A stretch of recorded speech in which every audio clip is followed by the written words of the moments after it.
బాలు నీలకంఠం ఇంటి ఛాయలకు కూడా వెళ్ళకూడదు అన్న కండిషన్ పెట్టి మౌనికనైతే ఇంటికి తీసుకుని వెళ్తారు నీలకంఠం ఫ్యామిలీ. అయితే ఇంట్లోకి అడుగు పెట్టిన తర్వాత దీపం పెట్టిన తర్వాత దేవుడికి మొక్కుకుంటూ ఉంటుంది.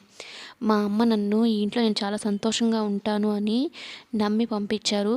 మా అన్నయ్యలు ఇప్పుడు బాధపడినా నేను ఇక్కడ సంతోషంగా ఉంటే వాళ్ళు అక్కడ సంతోషంగా ఉంటారు.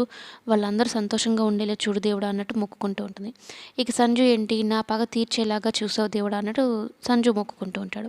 అయితే సంజు వాళ్ళ అమ్మ మాత్రం మౌనికతో వచ్చి పెళ్ళిళ్ళు స్వర్గంలో నిర్ణయించబడతారు అంటారు. మీ పెళ్ళి కూడా అలాగే జరిగిందేమో.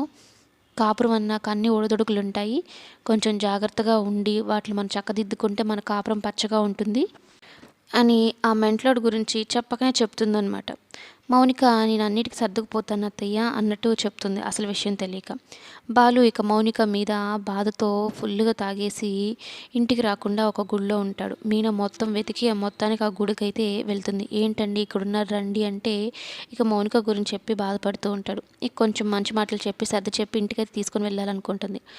ఇక ఎదురుగా బాబా కనిపిస్తే, ఏంటి స్వామి ఇలా చేసావు, నా చేతుల్లో ఏమీ లేకుండా చేసేసావు, నా చెల్లెల్ని కాపాడు, నా చెల్లెలు బాగుండేలాగా చూడు అన్నట్టు మొక్కుకొని వెళ్తాడు.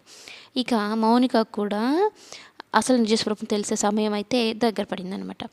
నీ అన్నయ్య చేతులు కట్టేసి కొడుతూ ఉంటే వచ్చిన మజా చాలా బాగా ఎంజాయ్ చేశాను. అలాంటి మజా నాకు రోజు కావాలి, అందుకే నీకు రోజుకో శిక్ష వేస్తాను అంటూ మౌనికని బెదిరిస్తాడనమాట. మౌనిక ఆ సంజు మాటలు విని ఒక్కసారిగా షాక్ అయిపోతుంది. పెళ్లి చూపుల్లో మాట్లాడిన అబ్బాయి అయినా ఇతను మీ బాలు ఒక్కడే నా నిజ స్వరూపం ఏంటో నా మొహం చూడగానే చెప్పేశాడు అన్నట్టు చెప్తూ ఇక మౌనికనైతే టార్చర్ పెడుతూ ఉంటాడు. ఇదంతా నిలువు నా కూతురి జీవితాన్ని నట్టేట ముంచేసిందనే చెప్పాలి.